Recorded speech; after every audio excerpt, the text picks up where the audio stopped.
आप में से कई लोगों को पता होगा कि महाप्रभु जगन्नाथ जी 15 दिन के लिए बीमार क्यों होते हैं।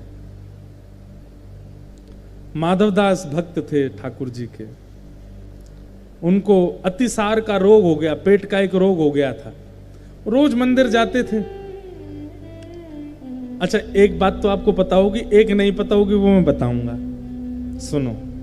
अतिसार का रोग हो गया माधवदास जी को। अब वो उनको इतना शौच जाना पड़ता था कि वो मंदिर में शुद्धि नहीं रहती थी, तो इसलिए वो मंदिर जाना बंद कर दिया।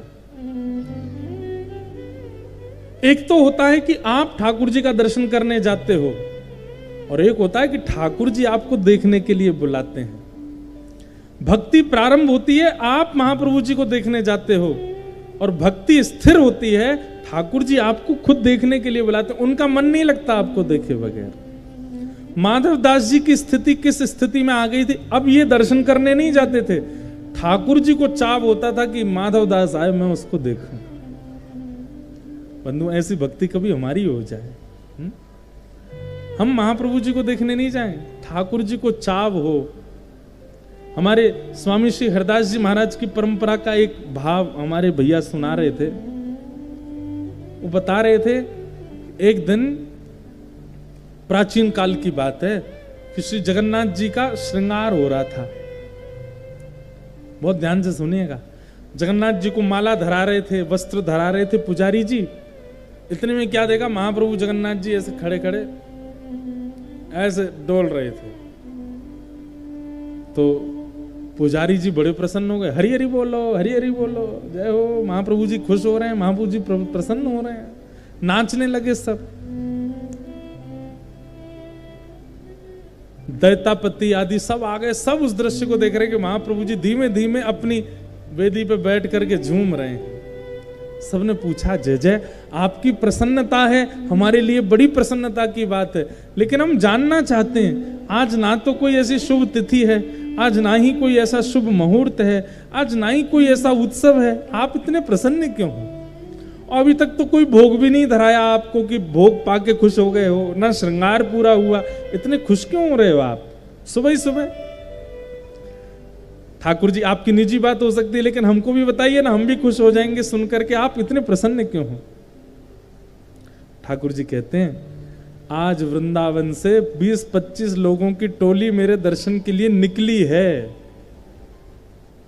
और उस समय में ट्रेन तो होती नहीं, फ्लाइट होती नहीं, या तो बैलगाड़ी साधन हो, और अब मुझे इतनी प्रसन्नता हो रही है कि उनको 15 दिन लगेगा मेरे पास आने में, तो उनकी निकलने की खबर मुझको पड़ी और मैं खुश हो रहा हूं कि अब ब्रजवासी मेरा दर्शन करने के लिए आ रहे हैं। ठाकुर जी झूम रहे हैं। पुजारी जन इतने प्रसन्न हो गए, बोले जय हो भगवान।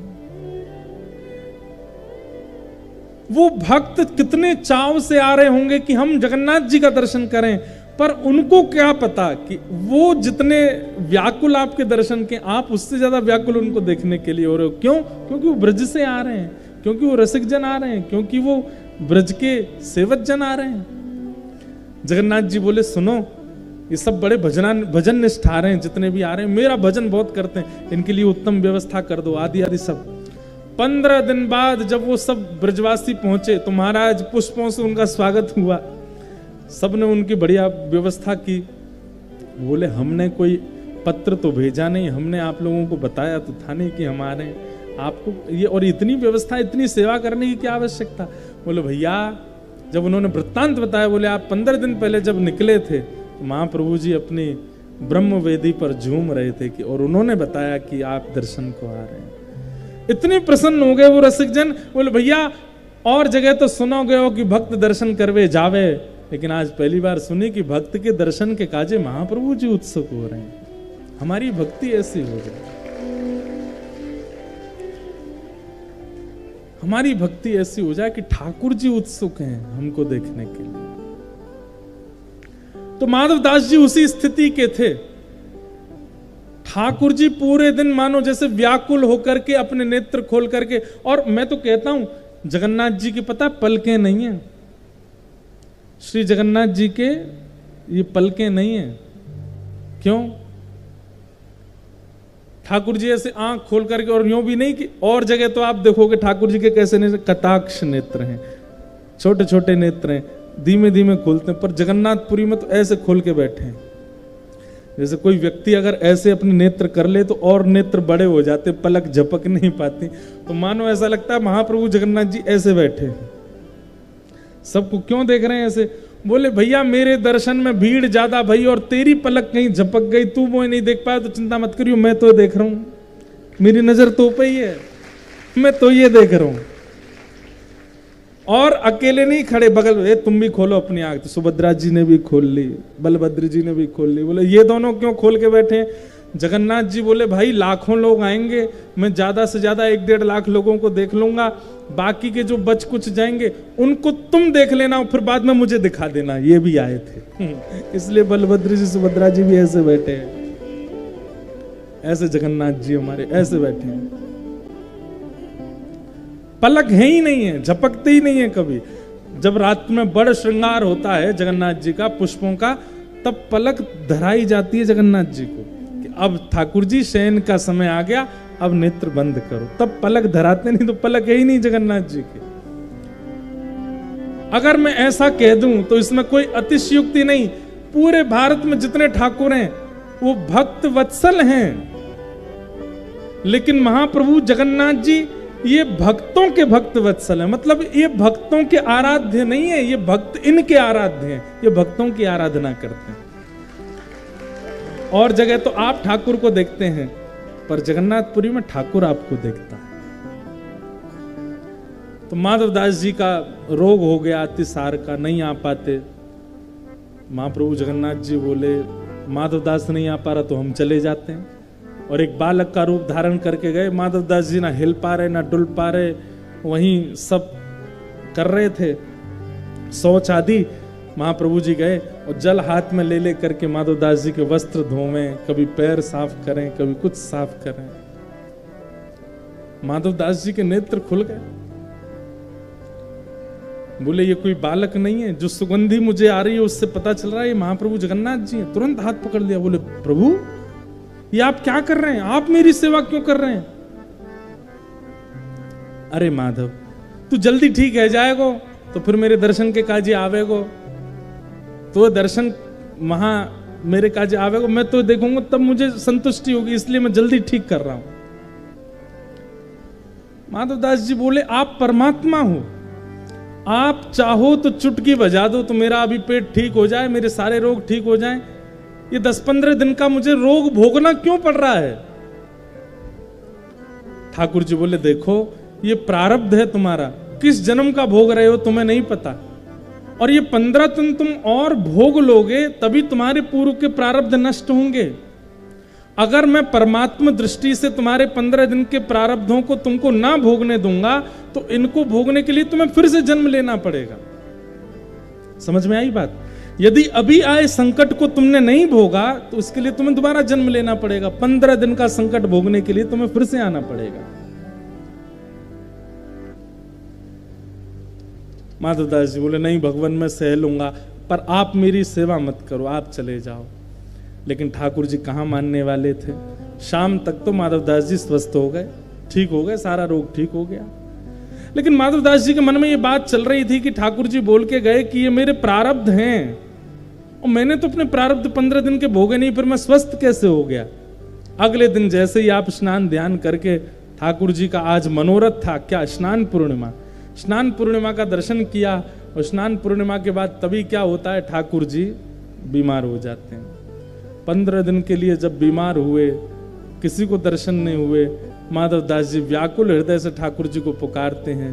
बोले भगवान आपके दर्शन क्यों नहीं हो रहे, आप कैसे बीमार हो गए? बोले माधव अब तुम स्वस्थ हो ना? बोले हाँ, तुम्हारा जो 15 दिन का शेष रह गया था वो हमने अपने ऊपर ले लिया, अब उसको हम भोगेंगे। माधवदास जी को इतनी पीड़ा हुई कि नाथ आप क्यों ले रहे हैं? ठाकुर जी बोले एक पंथ दो काज। ए माधव सुन, तू इतना परेशान मत हो, ये 15 दिन के बीमार होने के पीछे एक कारण और है। माधवदास जी बोले क्या? क्योंकि माधवदास जी तो सौगंध दे रहे थे कि आप अभी स्वस्थ हो, मैं भोगूंगा, मेरा प्रारब्ध, आप क्यों ले रहे हैं अपने ऊपर? ठाकुर जी बोले नहीं नहीं तू चिंता मत कर, एक बार में 2 काम हो रहे हैं। भगवान माधवदास जी बोले क्या? एक तो तेरे रोग जो हैं वो मैं भोग लूंगा। और वैसे ठाकुर जी कुछ भोगते नहीं है, ये सब तो लीला है जगन्नाथ जी की। और दूसरा बोले क्या, साल भर में 14-15 एकादशी आती है और हम एक भी एकादशी नहीं रखते, सब एकादशियों पे महाभारत पाते हैं।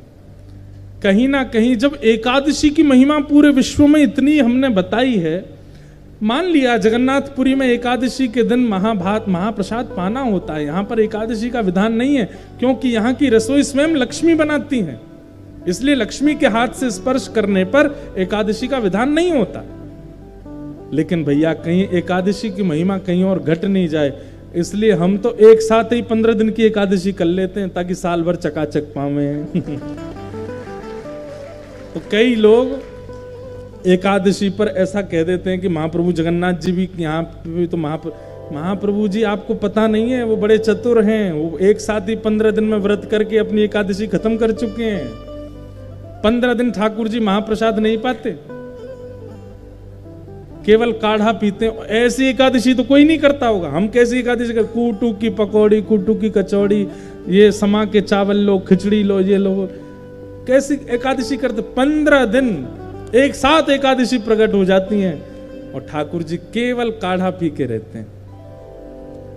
सबको ये पता रहता है कि ठाकुर जी अस्वस्थ हैं, लेकिन वास्तव में पूरे साल भर का कोटा पूरा कर देते हैं ठाकुर जी एक बार में।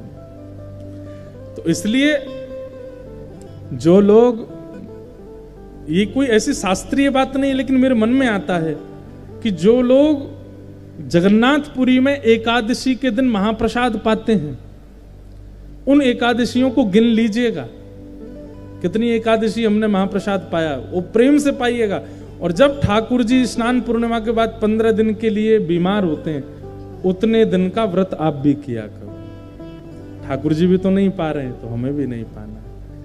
इन दो भावों से ठाकुर जी बीमार होते हैं महाप्रभु जगन्नाथ जी। एक तो माधव दास का रोग लेते हैं, और फिर ठाकुर जी को इतना अच्छा लगा कि हमने अपने भक्त की पीड़ा ली, उसको पीड़ा उत्सव के रूप में ठाकुर जी मनाते हैं हर साल। माधव दास जी के उस रोग को अपने उत्सव के भांति, जैसे ठाकुर जी का उत्सव भक्त बनाते हैं, ऐसे भक्त के उत्सव को ठाकुर जी पीड़ा उत्सव के रूप में मनाते हैं 15 दिन के लिए। ऐसे महाप्रभु श्री जगन्नाथ जी, बोलो जगन्नाथ महाप्रभु की। ऐसे जगन्नाथ जी को हम बारंबार प्रणाम करते हैं। तो इस प्रकार बंधुओं, ठाकुर जी से एक संबंध मानो। तापत्रयोन्मूलनम श्रीमद्भागवते महामुनिकते किंबा परैरीश्वरः सद्यो हृदय वरुद्यते त्रिकृत भी शुश्रूषभिस्तच्छण। महाप्रभु जगन्नाथ जी को हम बारंबार वंदन करते हैं। और आइए बड़े प्रेम और भाव से आज के मंगल भाव को विराम देते हैं।